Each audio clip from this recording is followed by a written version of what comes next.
Okay, so today we have a Cyndi, aka Amazing Taste, for those of you in the comments of the blog. Cindy's been around for a while, but recently she started posting again on the blog, and she started posting her numbers, and I think we all kind of were like, wow, these numbers are incredible, and we all like to see and hear how people run their stores. So that's kind of what we wanted to talk about today. So, Cyndi, how's it going today? It's going great. Cool. As I always say, let's kind of back into It's a Story. So I always like to hear first of what can you share your background and kind of how you came to eBay? Sure. When I was, pregnant with our third child, I had previously been selling Stampin' Up, which is an MLM like Tupperware or Avon. And I got pregnant with our third, and I had a very hard pregnancy, and then he was in the NICU for a while. And so I could no longer sell Stampin' Up. Couldn't get out of the house. And so now I had all of this leftover stuff. I had been on eBay buying some things previously and just thought, you know what, we've got all this stuff and now we have massive amounts of medical bills. Let's sell some of it. And so I put up all those rubber stamps and it was like wildfire. Wow. And the funny thing about it is that I put them up. I wrote all the listings, took all the pictures, but then I scheduled them for like 6 weeks out because I didn't want them to sell before my oldest was back in school and I would be able to ship them. And so during that 6 weeks, I got on the eBay community forums and just started watching, just started paying attention to what people were saying, and then very, very slowly started asking questions and that sort of thing, and ended up getting invited into some groups and had some people help me. And then my stamps sold like crazy, and it all snowballed from there. Now, okay, so first of all, it's your third. He turned out okay, right? I mean, yeah. He's cool. Perfectly fine now. Good. Perfectly fine now. He just wanted to make an entrance. Yep. I think this is interesting. So you were selling, did you say MLM? Is that like a kind of multi-level marketing. Gotcha. So, okay. Yeah. So that's really interesting. I mean, what did you think of that experience? That seems like not a fun thing to do, but I don't know. I found out that I am actually very introverted, and so I did not do well at it. Yeah. I'm not the kind of person that goes out and wants to sell to all of my friends and wants to go over to people's houses and much less wants to have everyone over to my house. So I stunk at it. So that's the kind of thing where the way to start is you got to just slap down $500 and buy big boxes of product and Yeah. It's so interesting. Every so often, you'll see those cars where a woman has done really well at that, like a Mary Kay, and she has a pink BMW. I'm like, man, she must have sold a lot of makeup. Jesus. Yeah. Okay. So I like eBay better though. It seems like it's a little more not like that. What time frame are we talking about? I mean, are we talking 10 years ago where you started selling on eBay? I just looked this morning. It was 11 years ago. Wow. So that's 2004, I guess. Yeah. Cool. I guess you consider that the old days of eBay. Yes. I like to refer to it as the days of the Wild, Wild West. Yeah. That's pretty much what it was, where every auction didn't even have a picture. Wow. So is that when everything sold on? Did things sell for it's buy it now or is all auction? I want to say everything was all auction. I know all I did was auction for a very, very long time. Yeah, I don't think that fixed price sales came into play till several years later. If you have these stamps, and if you're selling these stamps on eBay, then what happens when the stamps are all gone? Well, then I knew I could make money, and once you've got a little bit of money in PayPal, all of a sudden you want more money in PayPal, so I started looking around my house. I mean, exactly what you guys tell everybody who comes in. When you start, sell the stuff you've already have. We had, like every American family, junk we weren't using. And so I sold everything till the point that my kids were hiding things so that I wouldn't sell them. So when I was totally out of things to sell, that's when it started a process of, okay, now I want more stuff to sell, because it becomes that drug of, wow, that just sold for $20. I wonder what else I could sell. Yeah. Now, back in 2004, 5, 6, I mean, so where were you going again for info? It was all the eBay boards or the forums? eBay board. We had, in the clothing arena, we had what we called the big board, which was where everyone posted, and then people created eBay groups within the community forum. Hmm. And in order to be into those groups, most of them were set to private. You had to be invited in. In those smaller groups, then people were much more willing to share information. Although I will say, back in the day, nobody was telling you what brands to buy. And if you were to come in and say, what should I buy to sell? They would come after you with pitchforks and torches. I mean, and God help you if you asked, how do I find a wholesaler? I only want to sell Victoria's Secret. How do I become a wholesaler? People lost their mind. Yeah, we get emails every now and again from someone, and maybe it's someone from the early days of eBay. They're like, why are you doing a blog about telling people what to buy? I mean, you're crazy, I'm like, there's so much stuff. It's like, if they can do it, good for them, Yes, well, and the retention rate of resellers is so low. Yeah. Majority of people who start don't continue. They don't make a business out of it. Right. Just to quickly talk about these boards. So those sound like very cool boards where people are actually helping each other. When, we started more like 2008, the boards were just destruction and sadness and, darkness. When did that happen? Or was there always some of that? There was always some of that. What we called the big board, which would have been what you guys were seeing, was always kind of wrought with the sky is falling, Chicken Little, and a lot of why would I tell you that kind of information.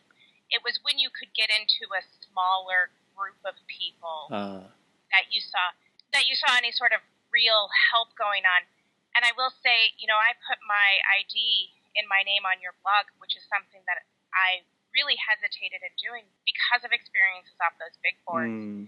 People would create posting IDs because if you said anything that was contrary to what someone else believed, there was a lot of buying from people just to leave negative feedback. What? Oh my God. Reporting auctions for no good reason, but eBay kind of, at that time especially, I don't know if this is so much true anymore, but they would pull an auction just because it got reported. Wow. It was kind of a pull it and ask questions later. Huh. We all became very, very hesitant to share our ID, share our eBay ID. It's strange. We quickly learned that the eBay boards was not going to be a place where we were going to get much support as people who were new, and that's kind of why we started the blog. And that's, I guess, what happened to a lot of people. Maybe they just started their own little places on Facebook now and things like that. Now, you then went from selling stuff around at your house, and now, I mean, when did you start to become, I sell clothes? Because that's really, it's your thing now, right? Yes, I love clothes. And actually,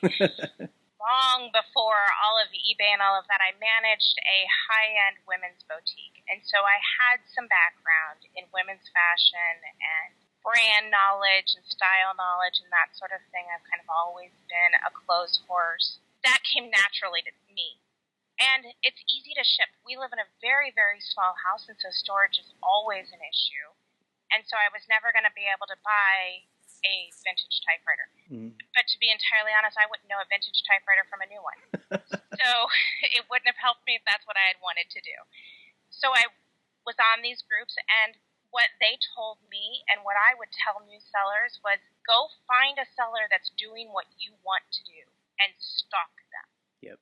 And so that's what I did, and not stalk them in a ask questions or buy their stuff or whatever, but I would watch, what are they selling?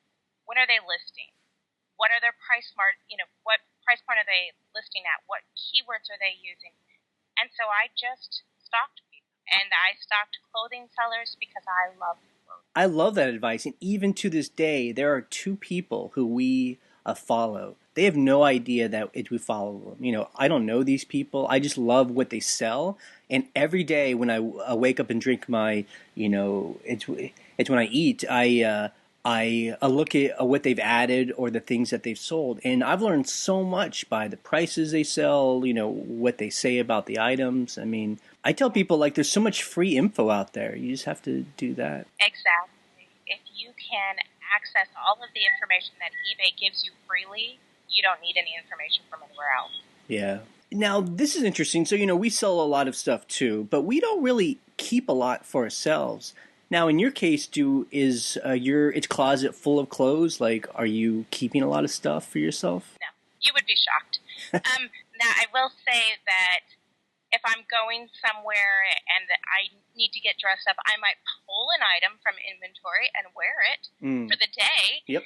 But other than that, no, we don't keep, like I said, storage is a major issue, so we don't have space. But I will say that I clothed my children for free because of eBay for years. Yep. I would buy all their stuff at the thrift store. They would wear it for a season, and as long as they hadn't ruined it, which some stuff did get ruined, I would sell it at the end of the season at a markup. We just kind of shuffle things through. And what do your kids think of all this? You know, I've been doing it for so long, it's just second nature to them. You know, Mom sells on eBay. It's like Mom has blonde hair. There's no good or bad or ugly.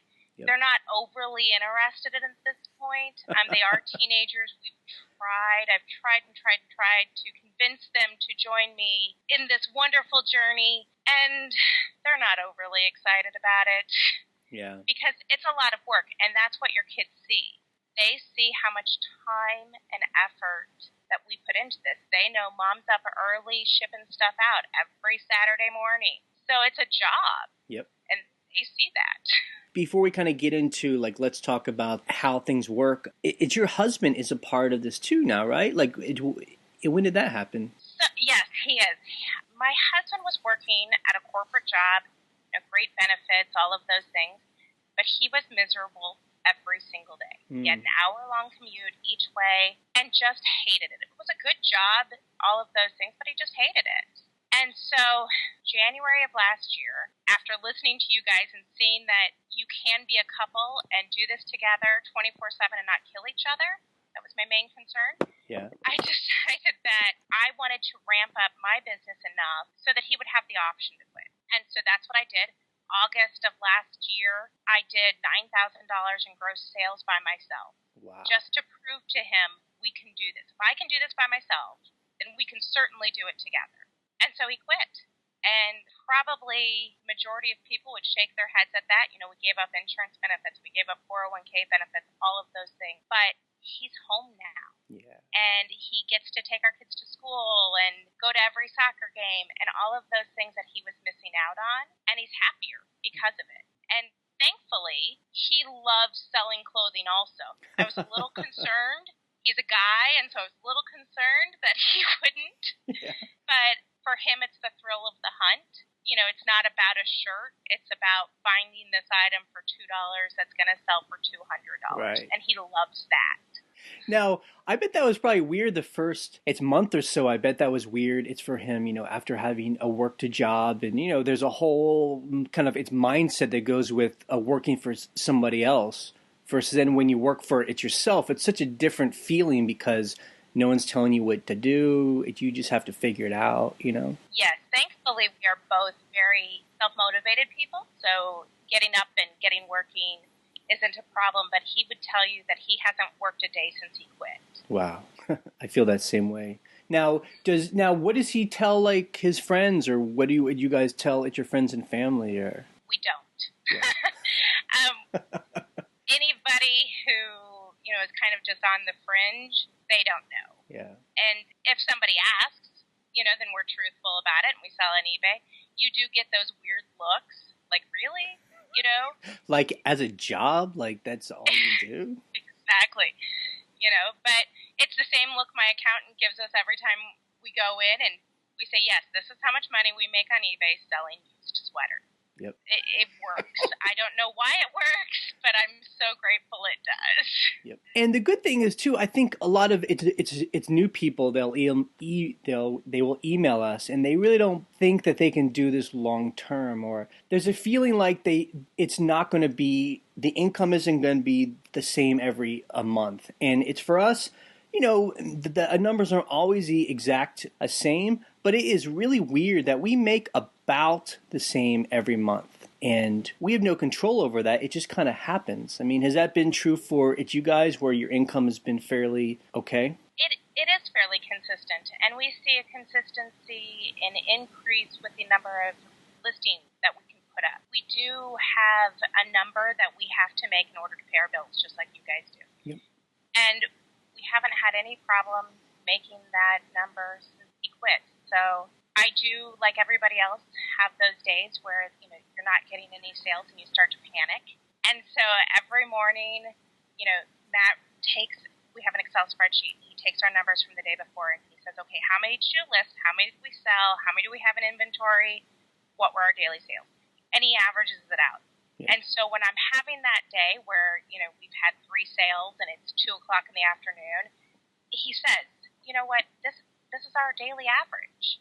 It averages out. Somehow or another, it always averages out. How do you guys, or, maybe each you could share, because we do also talk to people who are either trying to bring their partner in or their partner comes in and they're having some friction. I mean, how do you guys talk about money and bills? I mean, did you guys have a game plan? Are all the bills on the table and everyone knows about them? We both know, how much the bills are, and so we have to make this amount of money in order to pay the mortgage. And we do have kids that are in private school, and so that's the private school bill. Beyond that, the numbers just are what they are, and we know that it just works. I don't know how it works. It just does. I will say that when I was first eBaying, Matt had no interest in it whatsoever. I laughed at the woman who commented on your blog a while back that her husband, was not on board. How do I get my husband on board? Matt was not on board. At one point, he had said to me that his goal in life was to never step foot into a thrift store. And now, the days we go to the thrift store, those are his favorite days. Wow.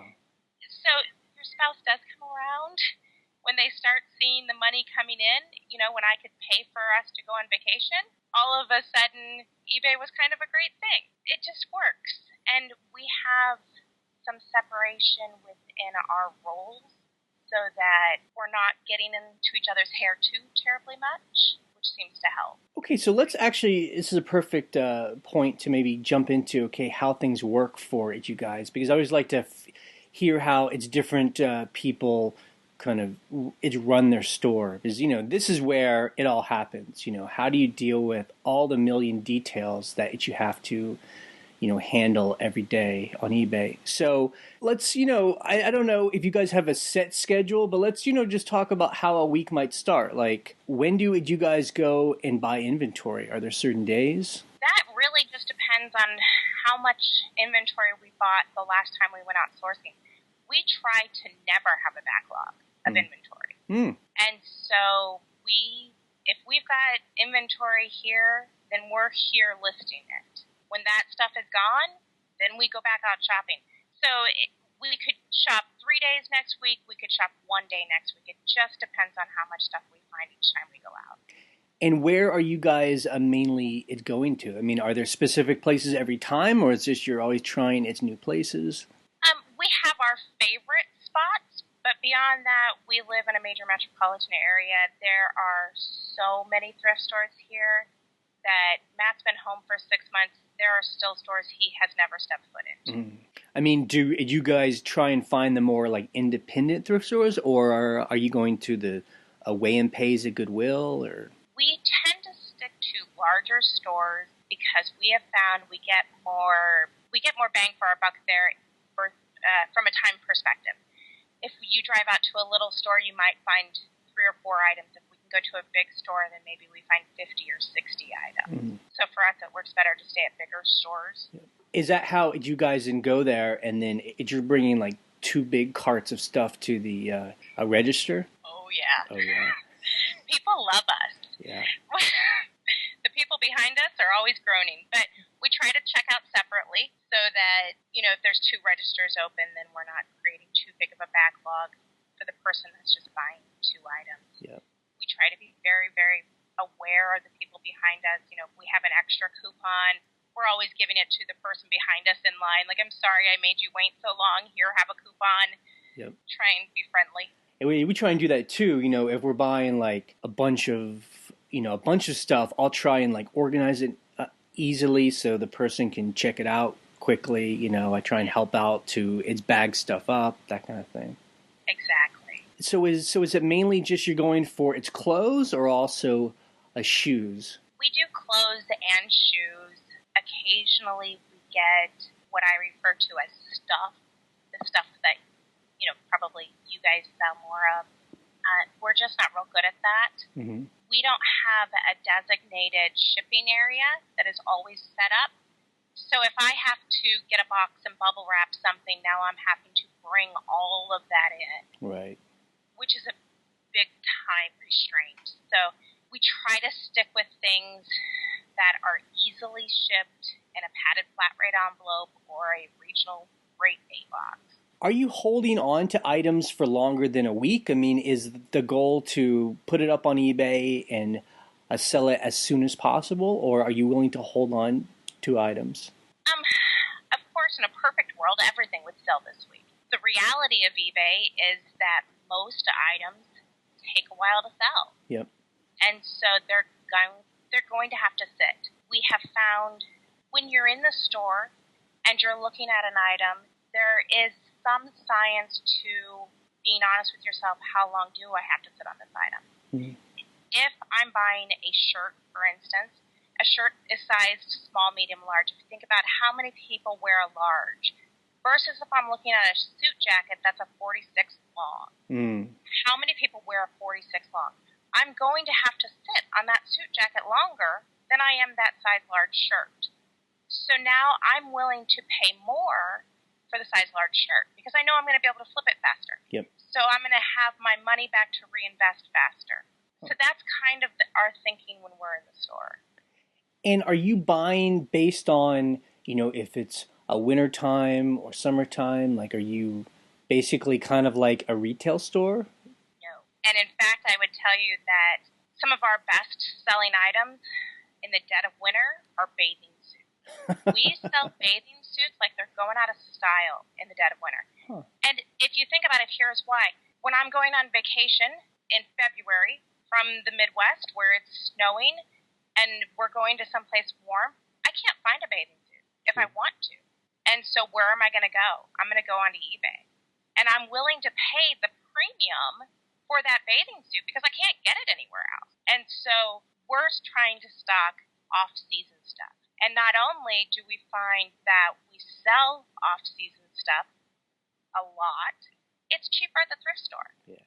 And so if I go in, here soon, we'll start looking for leather jackets because in the middle of winter, they're $25, $30 a piece. Pretty soon here at the thrift store, they'll be $5. Now, I might have to sit on it until next winter. It might sell in season. That's okay with me. I only have $5 in it. So we try actually to buy off-season and sell off-season. That's interesting. I'm trying to think, we shop quite a bit and scavenge quite a bit. I'm trying to think, I don't really see bathing suits very often. I'm trying to think, maybe they're in parts of the store I don't go to, which is strange. We sell a lot of bathing suits. Huh. You have to be willing to get dirty. I've seen some pretty disgusting things. I mean, so are the bathing suits in their own section, or do they put them like with the underwear and stuff? I'm trying to think. It's usually with the underwear. Gotcha. Yeah. You got to venture into that section. Yep. Hey, you gotta do it. That sounds good. But we find that at the end of the season, or a lot of times stores will donate then out all of their bathing suits. Last fall, the Goodwill got all of the Target bathing suits. And so they were still new with tags. And I will tell you, we sell a lot of used bathing suits, which, think what you will about that, they sell. Yep. But so we bought up all of the brand new with tags Target bathing suits and sold them all winter long. Wow. That's awesome. Now let's talk about, okay, so if you have all this stuff and if you come home and it's in a pile, I guess, or can you talk about then how do you get it photographed? So how we do that is when we come home, yes, we have bags and bags and bags of stuff. We immediately sort it out into men's stuff and women's stuff, and then a separate pile of shoes, purses, anything of that nature. And then when we go to photograph, we separate them out further. And so we'll go through like all of the men's stuff, take all of the tags off, do a precursory check for any stains that we've missed, any buttons that are missing that we didn't catch in the thrift store. And then we separate it down to what category are they going to go into on eBay. So all the dress shirts go together, all the casual shirts go together, all the sweaters go together. So that then when it's time to photograph, all the dress shirts run in a line. if we have 3 Tommy Bahama shirts, those Tommy Bahama shirts are all right together, so that then they come out in the pictures all together, and then when I go to list them, they're all together. We have found that any motion that you can become repetitive with is faster than starting and stopping. So if you're doing dress shirts, any way that you can speed that up, you're going onto the mannequin, dress shirt, dress shirt, dress shirt, dress shirt, versus dress shirt, okay, now it's a sweater, now it's a pair of pants, now it's a pair of shoes. And we do the same exact thing. I mean, we actually went to a place last night and bought a carload of stuff, and I was bringing it in all a morning, and it's just a natural thing now. I just organize by type. These are all of our paintings. These are all of our military clothes. These are all of this thing. That's how it works. It just seems like a natural kind of idea that I bet hopefully other people have picked up on. Have you and your husband? So does one person do one thing and the other person does another? Are there like set roles? Yes. When he started, I had been listening to you guys, and so I knew that the key was to have one person really take one section of the business and make it their own. If you're both trying to do the same thing, then I think that creates confusion. I don't like taking the pictures. I was never really good at it. So somebody actually had commented in the blog of why some of my pictures are crooked. That is because I got bored with taking pictures. It was the same picture, over and over and over again. And so I just started tilting the camera just to keep myself interested. And it just kind of stuck. That's the only reason behind it. I don't know that it makes any difference. It was just something to make it interesting. So Matt is very creative and artistic and all of those things. Him taking the pictures became very natural to him. He enjoys that. He enjoys messing with the lighting and all of that. And I really enjoy listing. As odd as that will sound to some, to me, I love that. And so I do all the listing and he takes all the photos. Cool. So then when he's taking pictures, does he write everything down in a spreadsheet? Where does the info go? And what info does he write down when he takes pictures? Because it's interesting. We do the exact same thing. I'm the photo guy for the most part, and Ryan does all the listing. He actually doesn't write down any information while he's taking the pictures. Because we do clothing, it's a little bit different. When he's done taking the pictures, he gives me the camera, and as I'm uploading all of the pictures, I'll go in and we set up a board, and I'll call out measurements to him. And so he'll write, Tommy Bahama, and then it's, 38, 24, 12, or whatever the measurements are that I'm going to need to list that item. And then we just kind of whip through them, and then I take that sheet with that information to the listing. If we've got 3 Tommy Bahamas, maybe he writes, Tommy Bahama blue floral, 38, whatever. And then when you list, are you mainly listing from a template or just sell the same, that kind of thing? I do everything off of Sell Similar. Yep. Back in the day, we did all sorts of pretty borders, and I wrote whole HTML templates for a specific item. I can't even imagine the amount of time I took to do that.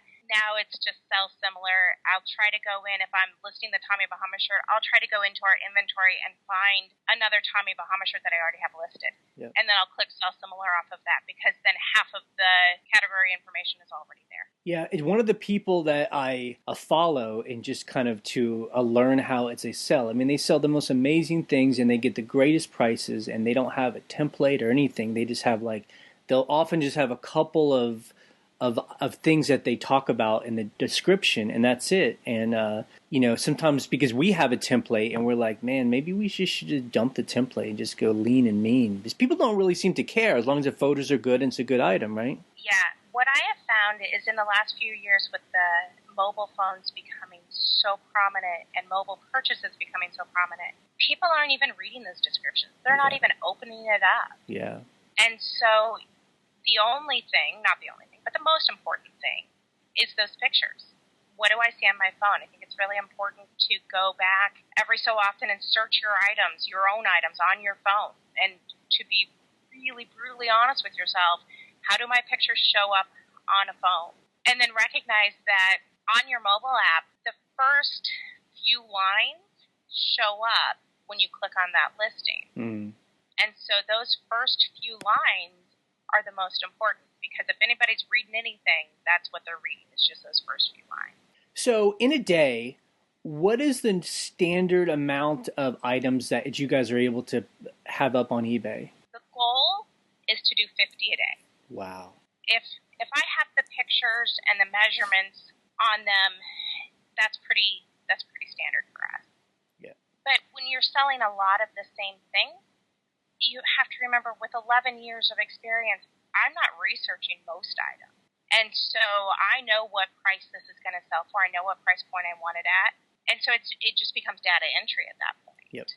Yeah, I mean, that totally makes sense. If you're just, if there's just a handful of things that are being done again and again and again, yeah, it could be pretty quick. You're just like changing out the photos, typing in the lengths and width, and then you're good to go.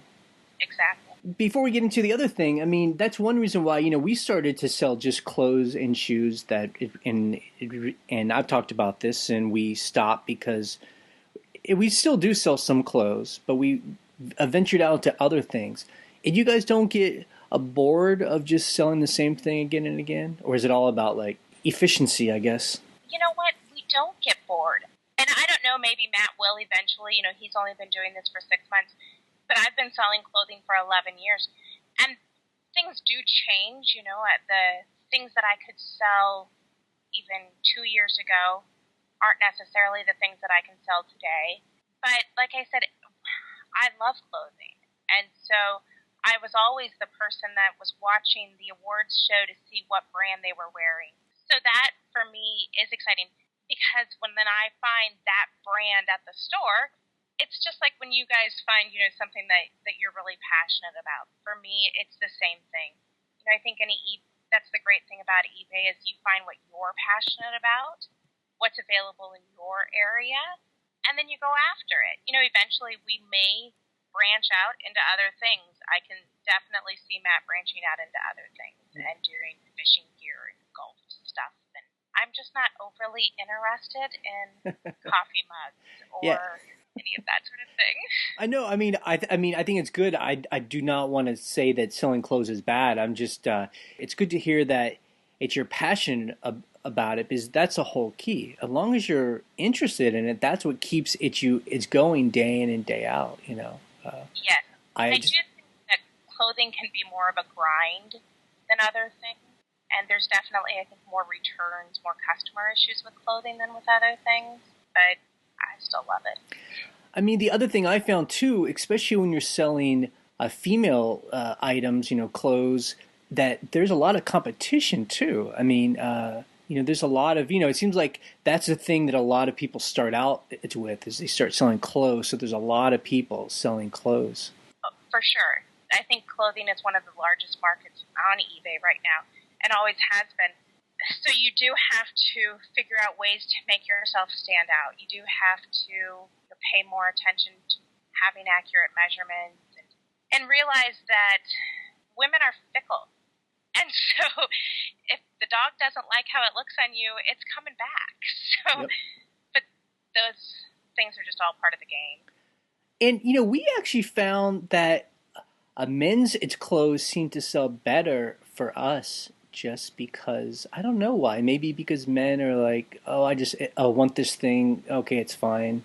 Our men's clothes seem to sell faster than our ladies' clothes. It might just be how we were selling them.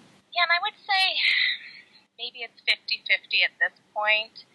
Part of that is I have been doing this for a long time, and so I do know what styles and what fashions are going to be really hitting for this season, and I think that becomes very important in women's clothing, whereas a men's item, men are always going to wear blue jeans. They're always going to wear a white button-down shirt. Yep. And so there's not so much change in it, whereas with women's fashions, you do have to be a little bit more up on what Style magazine says you have to have this season.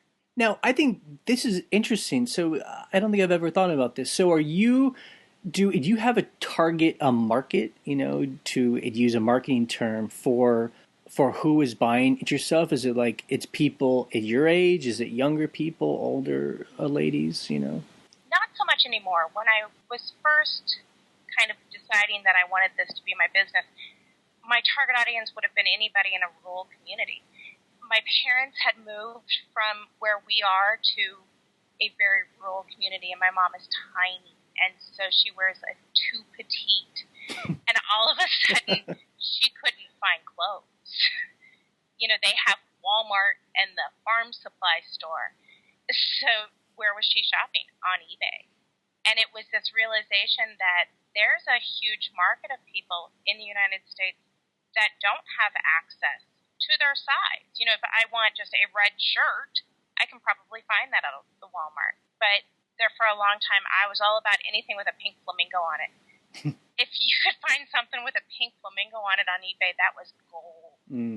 And so it became that realization of the red shirt is easy to find, but a shirt with a pink flamingo on it, you probably can't find that. Do you focus, or do you care if it's a vintage or not a vintage? Are you mainly focusing on a new clothes? Like, are you all over the place? I've gotten a little bit more into the vintage recently. I didn't do vintage for a long time simply because I didn't know it.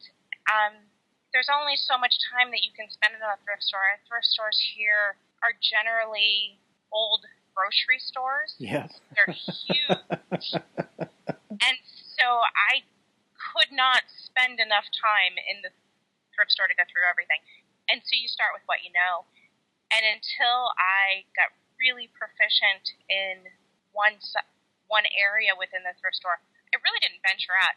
I have ventured out a little bit more into the vintage stuff, especially with shows like Mad Men becoming so popular. You have to be aware that when those kind of shows become really popular, now everybody wants to dress like Peggy from Mad Men, and so that jacket is now more valuable. Yeah, and we learned too that a vintage was a little more, bit more. It's difficult because a lot of times they don't have sizes, or the sizes were for people who lived back then. People are bigger now, and so there's always a bit more a work to it as well. Exactly. And then there's the whole idea of what do you put in the title? Do you put the tag size, or do you put what it really is today? And so I was just never very comfortable in making those kinds of comparisons. We get people that say they have a hard time finding stuff, and it makes me laugh sometimes because I'm like, it's like you said. I mean, some of these thrift stores are basically huge stores now, like the size of a grocery store. I mean, they're just gigantic. But I guess maybe what they're saying is they can't find anything affordable. Are you having trouble with like the bigger thrift stores, like, that are charging too much for items, and it's hard to make its profit? I have seen an increase in the prices of the thrift stores since when I first began, for sure. But I would say that there's been an increase in average prices sold on eBay. Yep. And so they go hand in hand. Yes, things are more expensive in the Goodwill. And so do I cringe when that shirt that used to be 99 cents is now $2.99? Yes. I do. And I'm like, oh, those daggone people telling everybody. Of course, we all have that moment. When the lady in front of you is telling the cashier that she's buying this because it sells for this amount on eBay. Yes, I roll my eyes and go, really? Please don't. But at the end of the day, does it really matter? No. I have found that while the Goodwills all know about Tommy Bahama, for sure, if you want to buy a Tommy Bahama shirt at the Goodwill, it's going to cost you $20. There's so many other brands that they don't know about that are just in the middle of the Kmart stuff. And so if you're willing to do some more research, look into it a little bit further, there's still so much stuff out there. Yeah, we found that it's really all about time. When we go into one of those places, it's really about how much time we spend. If we don't spend a lot of time, it's hard to find good stuff. But if we're willing to put the time in, we find amazing things. Yeah, it's hidden in there. Not everyone can know about everything, all that stuff. Yeah, we always laugh when there's another picker there. Because, as resellers, we all recognize one another. Yep. Because you're going through the entire rack. You're not just looking for, your size. And we laugh because if I've got my cart full, inevitably there's somebody who wants to jump right in front of you. And we just laugh because there's going to be things that that I don't know. And there are going to be things that I know that you don't know. And I'll happily follow you through the store because you're going to leave stuff behind that I can sell. Yep. And I'm going to pick up stuff that you would never pick up. There's enough for, Matt always says, you're going to find what you're meant to find. And so just take a deep breath. Don't let it get in your head. Play your own game. When you, are putting this stuff on eBay, how do you go about putting a price on it? Are you always keeping track of what the price is that people are buying stuff for, or is there a set number that is always going on clothes for you? I continually am researching on eBay. I think researching through sold items and through completed listings is the most important thing you can do as a reseller. So I try to keep an eye on what things are changing, what is their going value. And then I list it where I think it's going to sell, and I put best offer on it. Yep. And are you using any of those apps like Terapeak or anything like that? I do have a Terapeak, but not for items. I use Terapeak to stalk people. I want to know who is doing better than I am, because there will always be somebody who's doing this better than I am. And I want to see, what did they sell in June of last year? Huh. What items were hot for them in June? So that I can kind of say, okay, you know what? They were doing really well with leather jackets in June. Maybe I should, for instance, I don't know. But so that I can be more aware of, how are they beating me? How are they doing better than I am? Not because I'm jealous, not because I want them to go down, but because I want to learn how to be better myself. Right. And so I use Terapeak for that, but not for items. So how does that work? So how do you find a seller like that and then follow them? When I look at my items and I start to look at, okay, I'm finding a lot of this brand or this size, I'll simply go on eBay, type in that brand and size, and start looking at who sold it. And then I kind of go through and click on a few of them.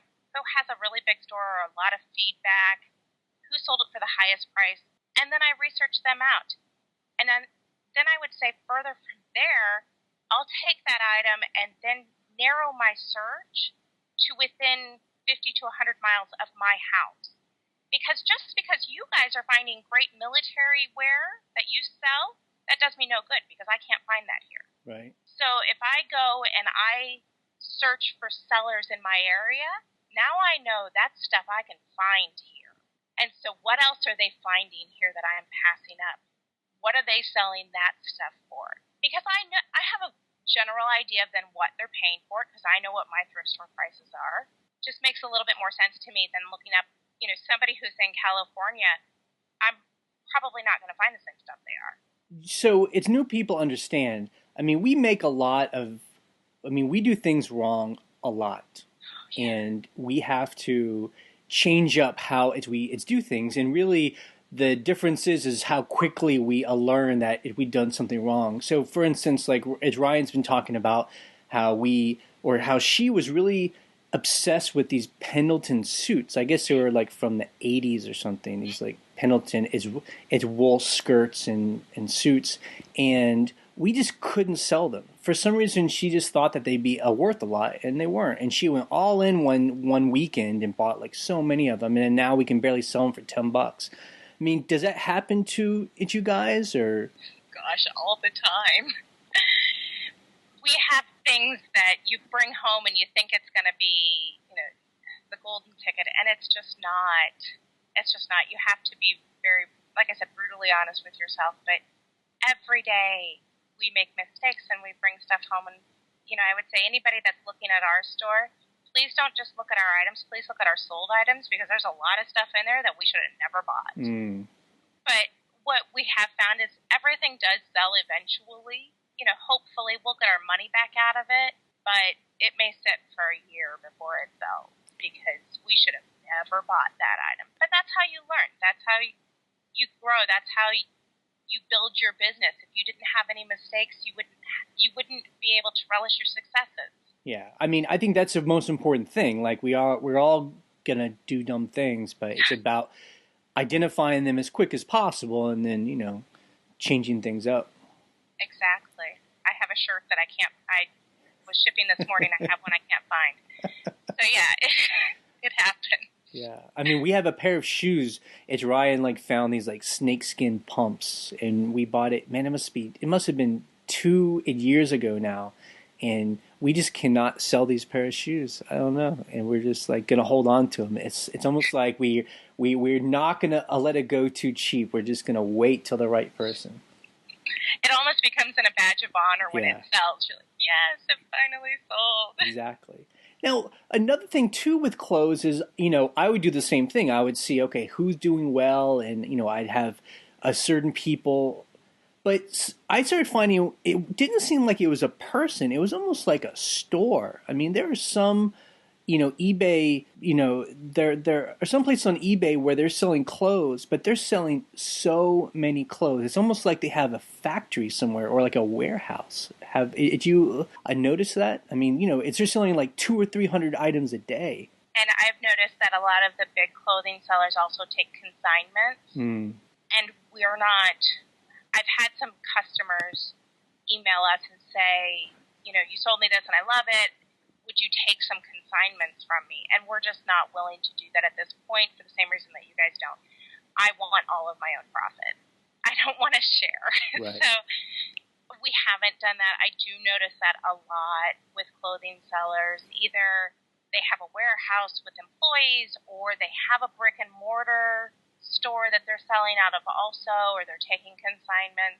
I think for a lot of people to source enough clothing to make it viable on just that is maybe difficult, but I would say it's totally possible if you want to do enough research to find all the things that you should be buying in clothing.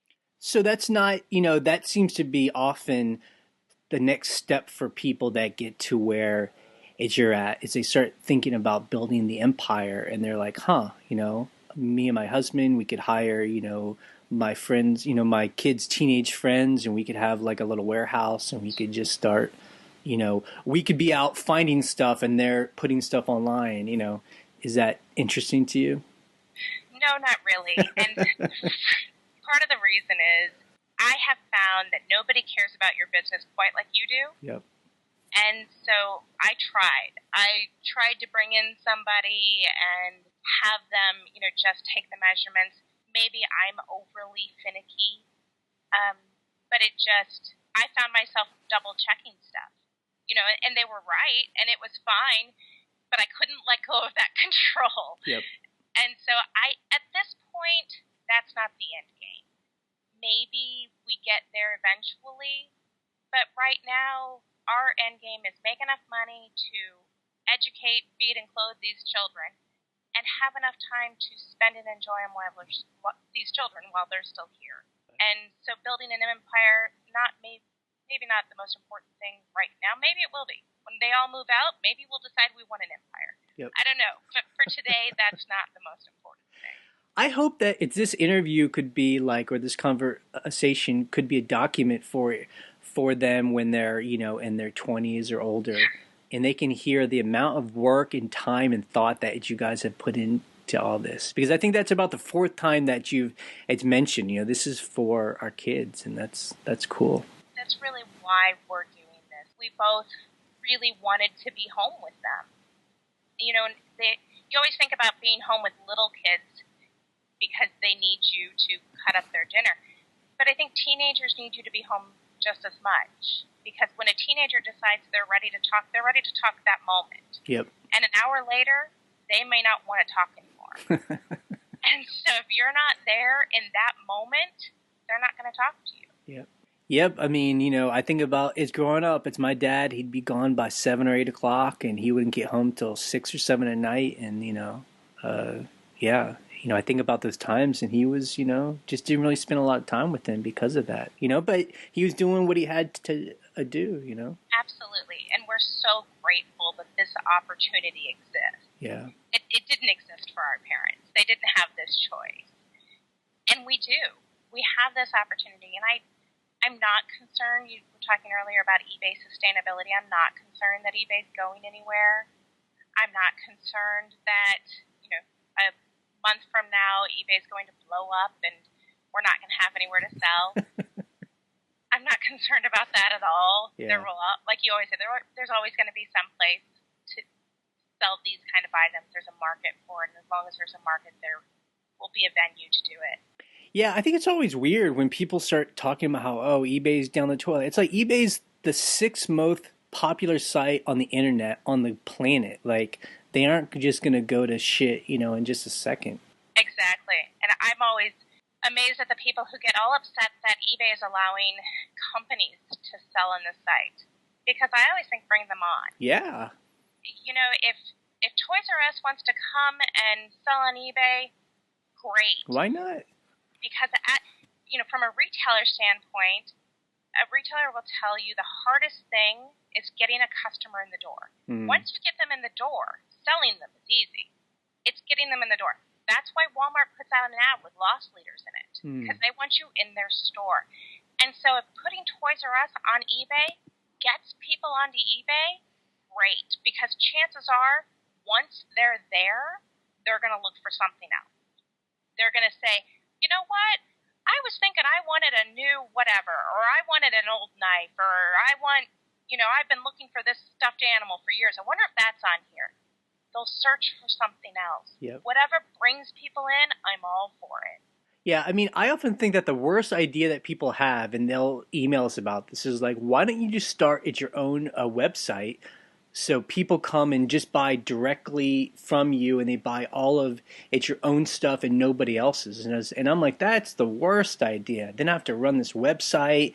How am I going to bring them to my site? I mean, all these things. Yeah, when I pay those eBay fees every month, and our fees are relatively high, I think the amount of marketing I get for that money, the amount of site maintenance I get for that money, when I have a problem, there's somebody that I can call. If we ran our own website, you have no one to call. Yeah. If the site goes down, there's nobody to complain to. It's all you. Yeah. I don't want that at this point. Let's get back to kind of its process. So you put stuff up on eBay. How long, again, are you willing to hang on to that item before it sells? Like, what's your tolerance of pain, as I like to say? I don't think there's any pain in letting it sit. Yep. I don't think about it. Once It's up, it just stays. We're like you guys. It'll stay forever. There does come a point that, if we're not doing anything else and I have my laptop, we might go through things and say, okay, you know what? We were really reaching when we set that price. Maybe we should lower it. Or, I had a dress a while back that I was sure was going to sell really fast. All the research showed that it would sell really fast and for a good price, and it hadn't sold. And it was just kind of running in the back of my mind. And so I went and I looked, and sure enough, I had spelled the name brand wrong. And so as soon as I went in and fixed it, it sold within 48 hours. Wow. But so there is some of that. We do kind of try to keep up on things, but I'm never going to take stuff down and just redonate it, or it'll stay until it sells. Everything sells eventually. Yeah, because I've noticed that if you're willing to put on sales, but it's not about doing a fire sale where you're just trying to dump stuff. You're just trying to prime the pump a little bit, right? Exactly. I talked about on the blog at one point, January of last year, I did hire a business consultant to come in because I knew that there was a large amount of money being spent on eBay. And I wanted my hands on more of it. And how do I do that? And one of the things he told me was, you're a clothing retailer. Look at other clothing retailers. Stop thinking about yourself just as an eBay seller and start thinking about yourself as an online clothing retailer. What do other stores do? Other big companies, they've done the market research. They understand the system far better than you will.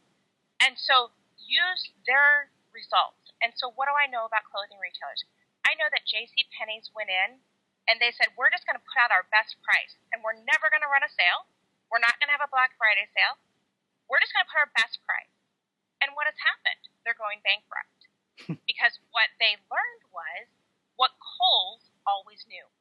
Years ago, I was shopping in a Kohl's and happened to peel back the Kohl's price sticker on an Oshkosh Bagosh little kids whatever. And what I saw was the Kohl's price was higher than what the Oshkosh Bagosh MSRP was. And what I quickly realized was, hey, Kohl's raises the price of that item so that they can put it on sale. And now the sale price is the MSRP that I would have paid at Oshkosh Bagosh. But as a buyer, I go, oh, it's on sale, and the sale ends on Saturday. I need to buy it. And so I do. And so I found with the sales in my store, I could raise the price a little bit and then put it on sale, and it's the same idea. So are you doing that on a regular basis where like on a Monday things go on sale for 2 days or is it more? Yeah. Yeah. I started and ended sale at the same time. And what I found there was eBay sends people who are watching your item an email whenever that item goes on sale. So what I did was I went, found some sellers who ran sales, and watched a few of their items to see when does that email come. And what I found out was the moment that sale starts, they don't send the email. It staggers a little bit.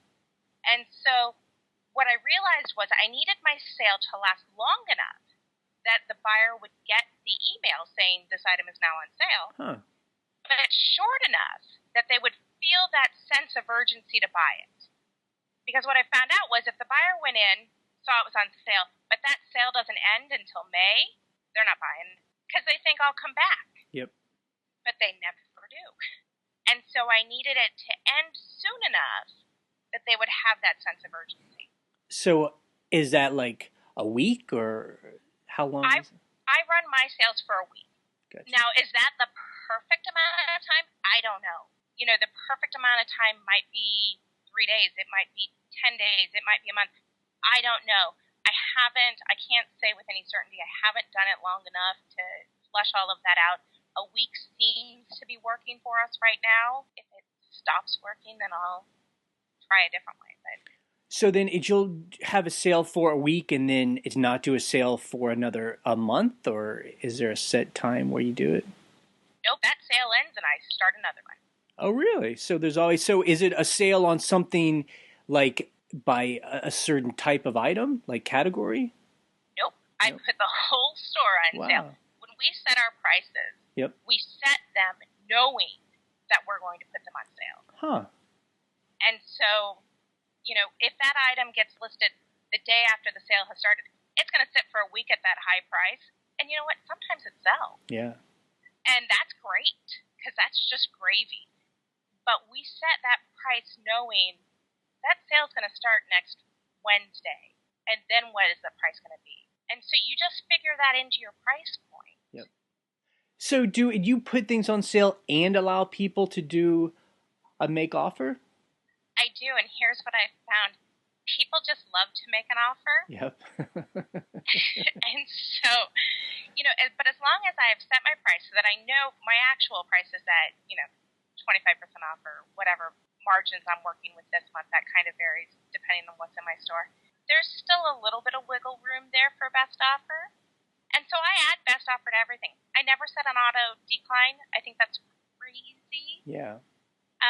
I do set an auto accept price, but people love to make an offer. Yep. And I'll tell you why I think setting the auto decline is crazy. I found a vintage Izzy Miyake sweater, and I think I paid $2 for it, which is crazy. If you look up Izzy Miyake, it's very, very pricey. And so I had it priced high, and a woman sent me a very, very lowball offer. What would have been just an auto decline. But rather than being insulted, like I see so many people saying, you know, oh, it was insulting, I just countered her. I mean, it takes, 10 seconds, 30 seconds to counter on your phone? Yep. I just countered her. And we went back and forth, and she just continued to lowball. And when we were done going back and forth, I think we were $100 apart on what my lowest counter was and her highest offer was. And so I said to Matt, you know, it'll never sell. She'll never do it.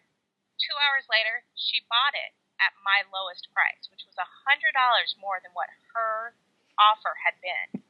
She was just trying to get a great deal, but when she realized she couldn't, she bought it at my price. Had I set an auto decline, though, I would have never had that opportunity to send her an offer.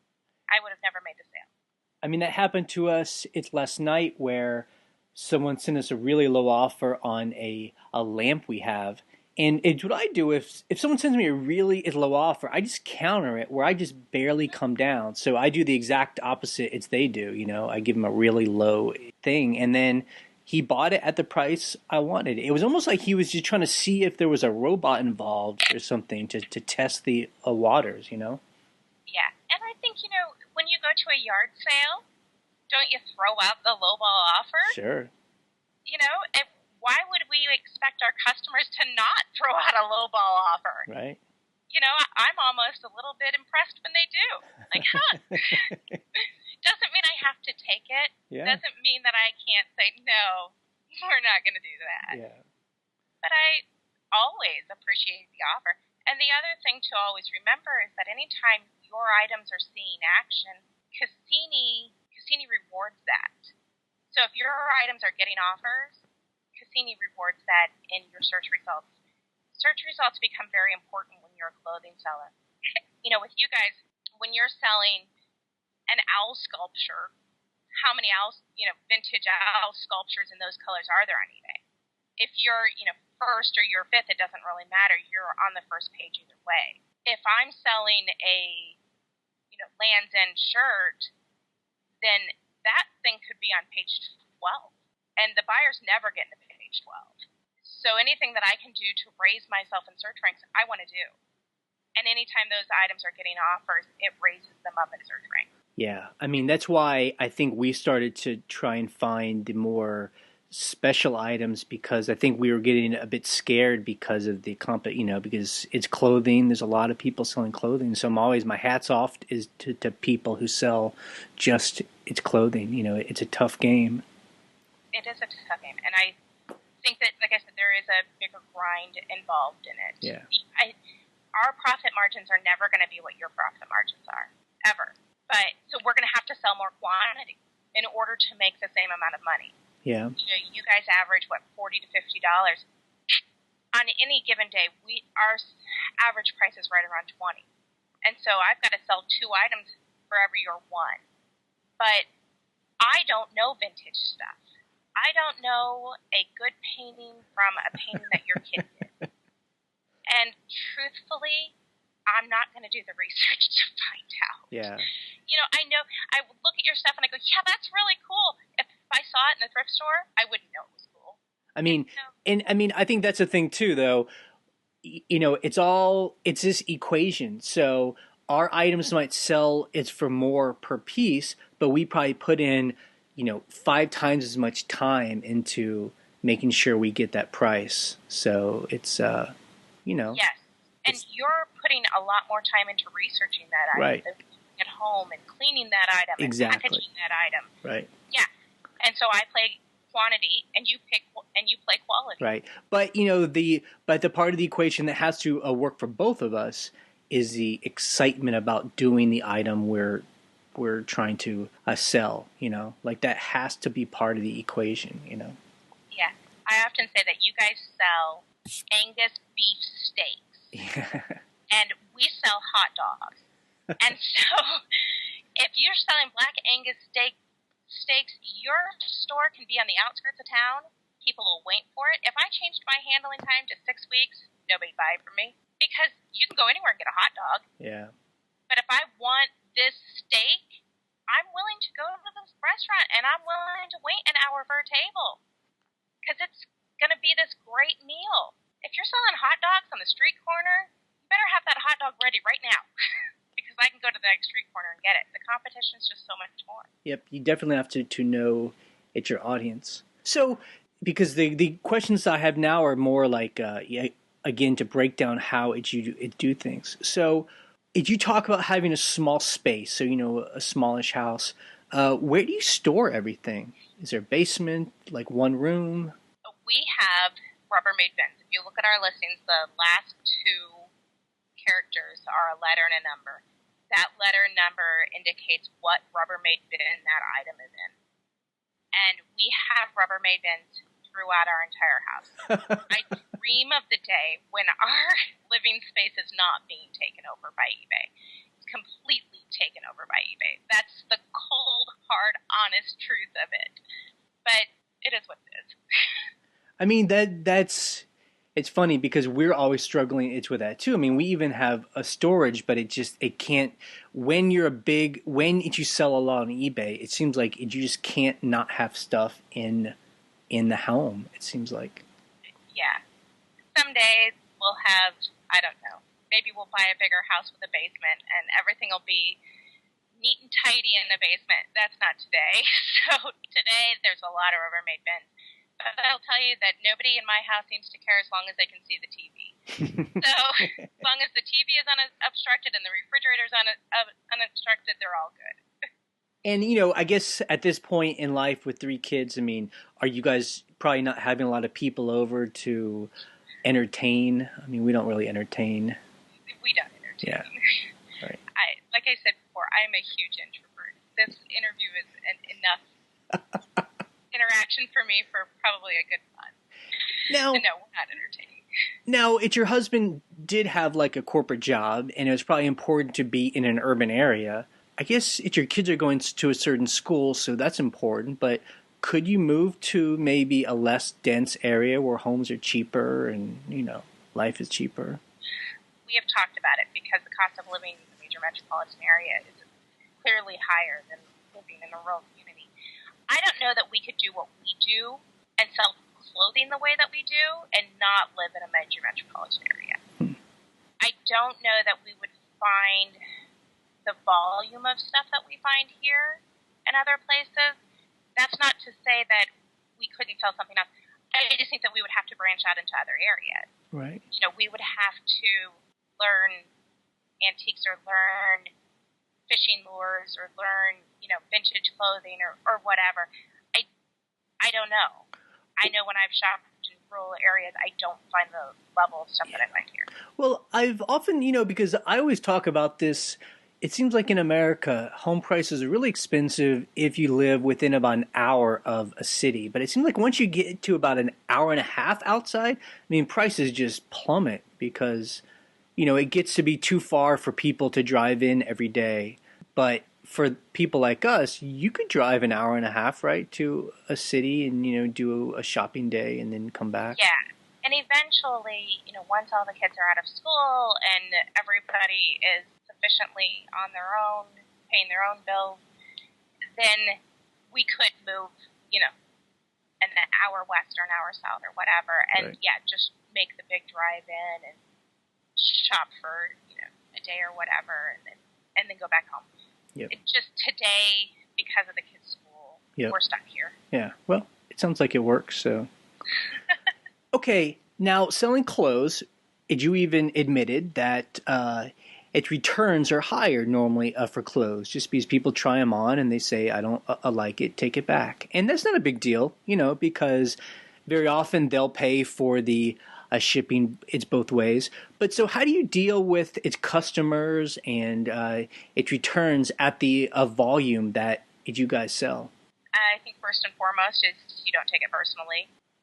The sellers that I watch, the big clothing sellers on eBay, are very rarely top rated because you get so many more defects. We've got an item coming back this week that she says, you know, the color isn't what she was expecting, and so she put item defective on it. And so we try to take the time to make the phone calls to eBay to get those defects removed, but that means I'm paying the shipping both ways. Yeah. And that stinks, but that's part of selling clothing. Part of selling clothing is you're going to take returns. It just is what it is. So we try not to take it personally. We try to, you know, handle it as best we can outside of getting a straight return. If somebody's not happy about a color, I will offer them the partial refund. You know, for $3, would you like the color? And a lot of times they're like, you know, if you'll give me $3 back, I'll keep it. Yep. Great, take your $3. Yep. You know, so I try to work with people as much as I can there, and then you just roll it in. You know, it's a cost of doing business. So does it matter to you if your top is rated or not? It does. I try really, really hard to keep that top rated. I think that search results are a big deal when you're a clothing seller. Like I said, it's a big competition. We try to, you know, I've always, knock on wood, I've always been top rated and will continue to try and keep that. But like I said, a lot of the big clothing sellers, they're not. Yeah. So if we lost it, would I lose sleep over it? No. Yeah. We do everything we can to keep it. Yeah, I mean, I noticed there are some people that just seem like they just kind of gave up. They're like, I don't care, I'll sell anyway. They might have like 95 it's percent, approval, its rating or whatever, and they still sell. Mm-hmm. Yeah. Like I said, everything sells eventually. I do think with a clothing seller, you get more offers, you get more hits, more views if you're on that first page, which being top rated does help. Yeah. But it's not the end all be all. Yeah, I think the top rated, it's for us as good is it's discount we get on our fees. So if we get 20 it's percent, we like you pay quite a hefty fee every month, which we're happy to pay. But the 20% off, saves us a couple $100. Yeah, a couple $100 every month for sure. Which is definitely nice. And I would fight to keep it for that reason and that reason alone. Yeah. So, I almost think like the $200 helps pay for our listing fees. It's very often, Yeah. So with its returns, we find no matter what we do, how good we do things, we normally get like 2 to 4 it's percent of stuff sent back.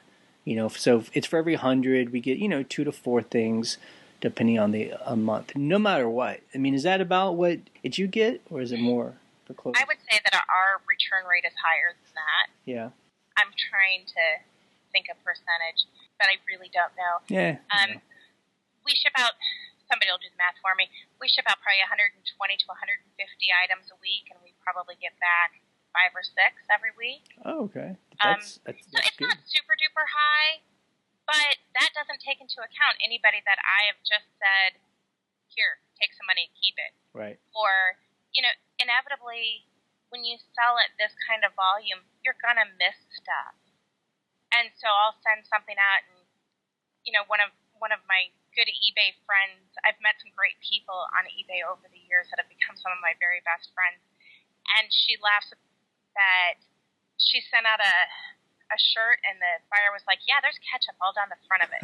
And she goes, and she sent me a picture, and sure enough, there is ketchup all down the front of that. How did I miss ketchup down the front of it? You just do. You just miss stuff. And so we take our attitude towards it is if someone takes the time to send us an email, I'm not going to think you're scamming me. Have I gotten scammed? I'm sure I have. But the vast majority of people are very honest. And so when they say, hey, this is missing a button, it probably is missing a button. So those returns don't take into account those people that I say, I'm so sorry it's missing a button. Can I offer you money to take it to your dry cleaners and have the button replaced? Yeah, I mean, I think the best thing we did was very quickly we learned just to admit when we had been wrong, and that has helped us so much in our store, just to admit, oh yeah, it's our fault, no big deal. Yeah. And I think that when people email you and they're very often angry that they have gotten this item and it's bad or whatever, if you immediately say, I'm so sorry that you're disappointed, even if I'm not agreeing with the fact that it's bad or damaged or any of that, my first sentence is always, I'm so sorry you're not 100% happy with your purchase. And then I go on to say to them, I want to work with you. How can I help you? Yeah, I find that it's almost like because people have had so many bad experiences with eBay, with when they buy things on eBay, they just assume it's going to be a fight. And man, it makes me feel bad because, I've seen those people on eBay who are ready to fight every single person. And so as soon as I say, I'll fix it, how can we make this okay? Then it just all melts away and they're like totally cool. Exactly. And that's the same thing that we see. People are generally good. eBay's original mission statement was that people are generally good. Yep. And if you go into it with that thought, I know that there are scammers out there. And like I said, I'm sure I've gotten scammed. But I figure if you want to scam me over a $15 shirt, that's on you. Not on me.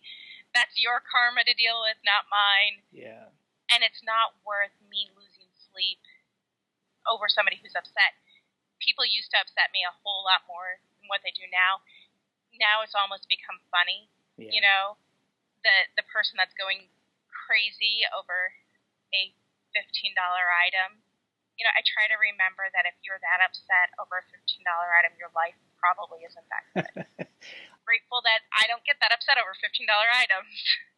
I think that's something that we all learn too, is that people that buy stuff are coming at us from all kinds of angles. They're having bad days, bad lives, bad marriages, all this kind of stuff. So it's often not about us and our item. It's just about their general feeling of life. Yeah. And so I just always think, I just want to make this as good as possible. Yeah. I think that if we can there are always going to be problems, but if you can handle them with the best amount of customer service, that person may never buy from me again, but they might buy from you. If I can keep them on eBay, if I tell them, you're a liar and that item is perfect and I know it's perfect, they're never going to buy on eBay again. Yeah. I haven't just hurt myself, I've hurt the entire community.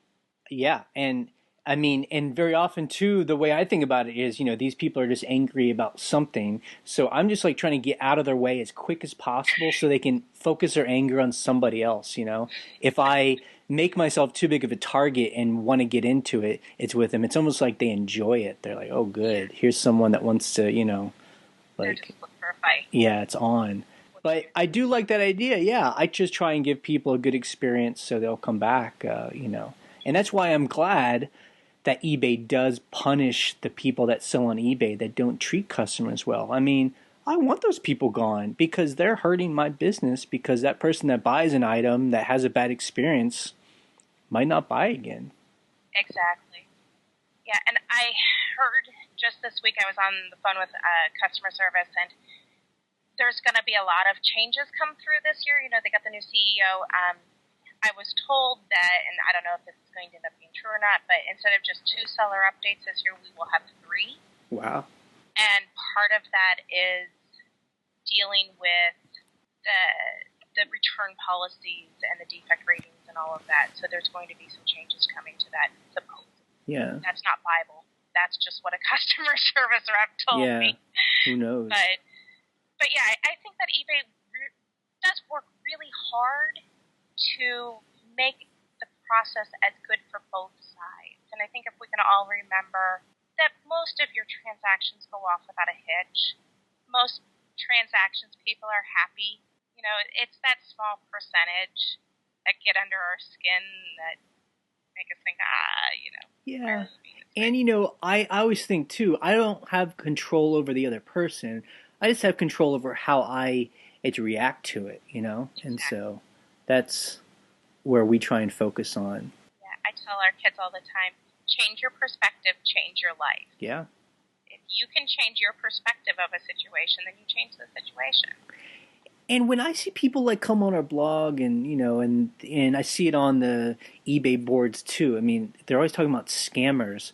I mean, maybe if you're selling like electronics, like iPhones or something, there might be scammers. But man, the kind of stuff I sell or clothes, I don't think I've ever really come across a scammer, like someone that's actually trying to steal from us. I don't know. I think that's a very particular word that means something that people like they toss around too much, Yeah, and I know that those websites exist, how to get your item for free off of eBay or how to work the system. And I just always think the majority of people that are buying our items, they're buying it because they really want it. Yeah. So I'm not upset about that. I often see the reverse, that buyers are emailing us because something's gone wrong, and their immediate reaction is we're trying to scam them. Yeah. And so, we try to do our best to say, what, we're just a regular family here trying to make enough money to, live. We're not trying to scam anybody. That's not my intent. Just send it back. Like that's the thing I always say. I was like, if you don't like it, send it back, full a refund. That just there's no other way out of it after that. Yeah, not a problem. I've been called every name in the book by buyers. We had a guy recently who bought a shirt from us, and it was one of those weird situations where it had gotten relisted and it shouldn't have. It had already sold. And so as soon as it sold the second time, I knew instantly, wait a minute, that we don't have that shirt anymore. And I emailed him, I refunded him, I offered him everything other than our firstborn, and He just wasn't having it. He was convinced we were a scammer, and he called us every name in the book and called eBay several times. He was going to get us kicked off of eBay. And I just let you know, I can't do anything else for you. Yeah. Those people exist. It's sad to me that they've been scammed. Yeah. You know, they've had an experience that has led them to believe that. Yeah. And that's the perspective that we try to come from, that this really isn't about us. This is about the fact that he's been scammed before. Yeah. Now, one thing that has surprised us selling on eBay is we personally do not get a lot of people that come back and buy stuff from us.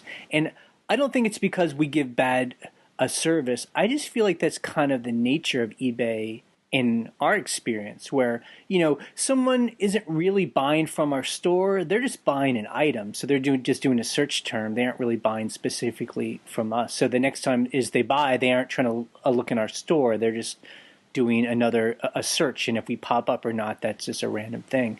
Is that it's different in your case?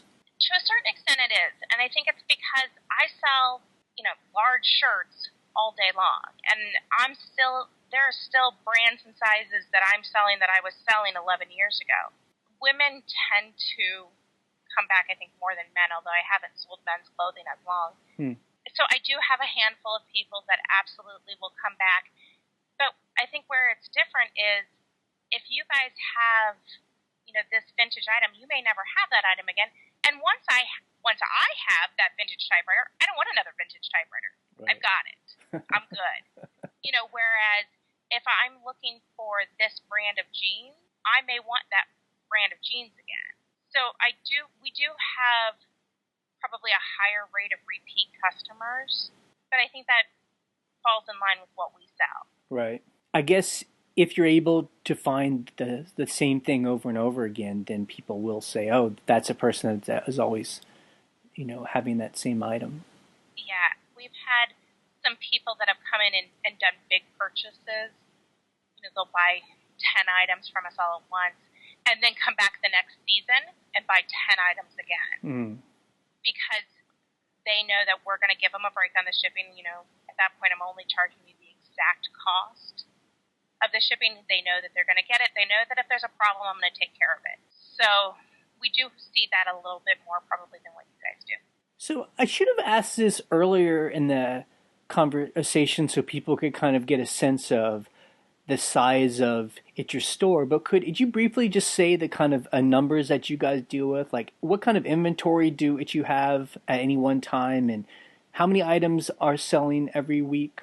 This morning we were at 1,600 items in our store. The goal is to get to the elusive 3,000 mark. I don't know if we'll ever be able to do it or not, but you got to have a goal. We ship out between 20 and 30 items 6 days a week. So whatever that math works out to. Yeah, so it could be up to, you know, almost 200 items in a week, 180. Yeah, and I just ran our numbers this morning, and according to Terapeak, we sell 90% of what we list. And what that means is we're not selling 90% of the whole 1,600. But if I list 100 items this month, 90 items will sell. Maybe not those 100 that I listed this month, because we do have, you know, items that we've listed last month and whatever, but we do sell 90% of the volume that we list in a month. Wow. Okay. Gotcha. So really, you're almost just keeping up with the amount that you're selling. Yes, but that's why I say I don't know if we'll ever make it to 3,000 items in our store. Yeah. But that's the goal. Well, that's a good problem to be having. And the reason, in all total truthfulness and honesty, the reason why that number is still high is we still sell a lot of quick flip items. Quick flip items are low dollar, you know, low profit margin items. Hopefully, we still have to do that because we still have bills to pay every month. Hopefully, we will be able to increase our store to where we have enough high value items that when those items start to sell, we can get out of some of these quick flip items. Right. But what we have found is those, like you guys know, those high dollar items, you're looking at probably 6 months to a year before it sells. Yep. So you have to be willing to sit on them.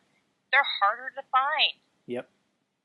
So it's going to take a while until we can get to that place where you guys are at, where you can say, okay, I don't have to list today because the pipeline's got enough coming through it that I'll still be able to pay our bills. Yep. Well, it also helps that we don't have 3 kids, so that's that helps us in our Yeah, that grocery bill's crazy. our calling.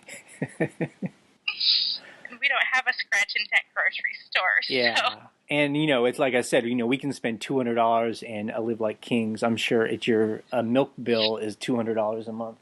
Exactly. When you get to the point where you just buy 2 gallons of milk every time you go to the store, whether you need it or not, that's when you know you have teenagers. You're like, don't even bother. Just buy 2. Yeah. I don't know if we have any or not. Just buy 2. Yep. With the kind of numbers you guys are doing, have you ever been tempted to get into the retail arbitrage? Like, it's this past week going to Target and buying out that a lady that had that lineup that everyone was buying. We looked into it. I have sold exactly one item on Amazon. We did look into it. We were at a local store after Christmas, and they had, the big clearance on all the toys. And I have the Amazon app on my phone, and we scanned them, and there's profit there for sure. We're just not interested. Yeah. For us, it's the thrill of the hunt. We love going out and finding that vintage Uzumaki item that's going to sell for, $150, so you pay $2 more. It's the thrill of the hunt. And when you get into retail arbitrage and you're buying 10 of the same thing, it's probably a thrill for a different reason, but that's not the thrill for us. Yeah. Yeah, especially when the profit margins I hear from a lot of Amazon people doesn't always seem that high too. So it's really about you have to really bulk up and be big and, moving a lot of product, and it's different. And what we found was the barrier of entry there is cash flow. And we were unwilling to take our credit cards to the store and buy all of this stuff on credit to send it to Amazon. And in order to do, big numbers on Amazon, you have to spend big. Yep. And I don't have thousands of dollars just laying around looking to start an Amazon business. Yeah. If other people do, that's great.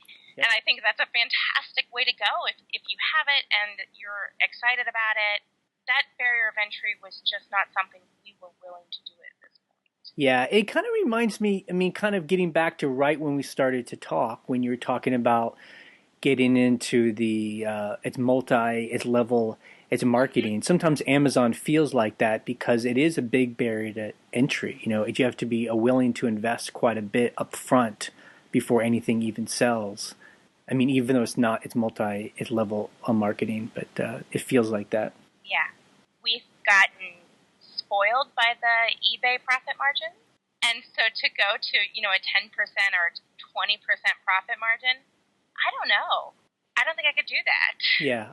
And again, because I'll always get emails from people that do sell on Amazon, and they're like, why do you talk about Amazon? I'm not talking about it. It's just not for me, and it's not for the way I guess I think about, having an online store. Like last night we went to a place and we spent $400, and that's a lot. It's for us to spend at one time on inventory, but it's really good stuff. It's cool stuff, but $400 in the grand scheme of things isn't a big investment compared to it's what I hear a lot of Amazon people where they're willing to go and they spend $2,000 to $5,000 on a lot of stuff. Like I said, it's a viable business. There's some people here in my town who do it, and they make a lot of money doing it. That's great. I think any way that you get to be your own boss and make your own living and have your own time, yep. then that's fantastic. Yep. It's just not what we're passionate about right now, and I think that's the key to any business success is it something that you're passionate about? Are you willing to learn more about it every day? Are you willing to live, breathe, and eat it? You guys know all about lighting. Yep. And you know what's on trend for lighting, and when you're watching a show, you probably notice the lighting. I don't even notice that they have lighting. But I can tell you what kind of dress the girl was wearing, or, what style of shoe she was wearing. I notice that kind of stuff. That's what I'm passionate about. And eBay gives us all that opportunity to say, I love this. I'm going to make a living doing this. As crazy as that is, I can do that. Why not? Yeah. let's talk about taxes real quick. So taxes just happened. Hopefully people have paid their taxes or at least filed. What was it like for you when you started to really make good income on eBay to start figuring out, wow, I got to start paying some taxes and you know have an accounting a system, all that. Well, I will say it makes you both. Yep. But you all of a sudden care about where all that money goes and who's using it and for what. But beyond that, it was the shock like it is to everybody when you realize how high self-employment tax is. We do have the benefit of 3 kids. They're great write-offs. Our accountant for this year, I did all of our accounting up until this year. Did it all myself. I have just enough accounting background to get myself in trouble. So I had always done it myself. This year, I finally found somebody who understood online sales. I think finding an accountant that understands that this can be a viable large-scale business is important, and not just what I would call some accountants, it was kind of like, oh, sweetie, that's cute. You think you're going to make money selling on eBay. So we finally found somebody that understood what we were doing, and he has now set us up as an S-Corp so that we can not have as much self-employment tax liability. So not to get entirely boring, but yep. It's supposed to save us some money. So is that where you guys pay? It's a salary out of your business? Yeah. Yes. Now the difference then becomes we have to pay monthly taxes now instead of, like a quarterly filing or just filing at the end of the year. But then, knock on wood, hopefully we won't have to write the huge check we had to write this year. Right. I always tell people, especially if eBay is going to be their full-time job, to get an accountant because, as much as it's fun to try and do it your own taxes, I guess, it's always good to have a second, some other eyes on it. There are so many things that flag your tax returns as a self-employed person. And accountants do know things that you don't know, ways to save, ways to... Exactly. I mean... Like I told my accountant, they only tax you on your profit. So I want to have to write a check every year. And I told him this year, I said, I want my check next year to be twice as much as it was this year. Because they only tax you on your profits. So the more profit I make, the bigger that check is. I want that check to be huge, because that means I made a ton of money. Yep, exactly. I mean, just it's wondering, had you ever had an accountant that treated you like that didn't think that eBay had been a serious business or that it was? Oh yeah, that's why I ended up doing our own taxes. Oh man! Because I couldn't find anybody who could see this as a viable business and could understand that I'm gonna make a lot of money, have a lot of deductions, owe a lot of money. So I need that level of service. And I don't know if it's, being a woman or just because it's, when they ask even what I sell on eBay, I sell used clothes. That's probably the least glamorous thing that you can say to anybody. They kind of go, oh, yeah. I've had accountants that I would set up the appointment to go in and meet them, and they'd cancel it the day before. Wow. Or they wouldn't call me back, or it was a struggle to find somebody who understood. And what I eventually found was I found somebody who worked out of their own house. Yep. And so he understood being a home-based business. Yep. That's exactly, and I think people get it's confused. It's when I say go to an accountant, I don't mean go to someone at like H&R Block. Oh. Like, yeah, I talk about going to if you're a CPA accountant, and that's who we went to. He works at a very small office. He's got, a number of clients that are just in our small town. He gets it. We're just a small business as like he is, and so he understands that. Yeah, and thankfully, my accountant works with the other couple in our town that does Amazon, actually. That's how I know they exist. Because my first question quickly became, do you have any clients who do online sales? Right. And if the answer was no, then it's, okay, then you're not the CPA for me. Yep. And he immediately said, oh, yeah, there's a couple in town, they do Amazon, they make really good money. Yep. He was like, can you believe they make really good money? So then I knew, okay, he's going to get it.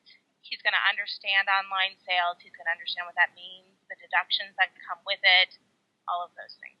Yeah, I mean, I keep thinking that if I had a lifetime, I would become an accountant specifically for people that sell online. I feel like that's a market that has not been really opened up.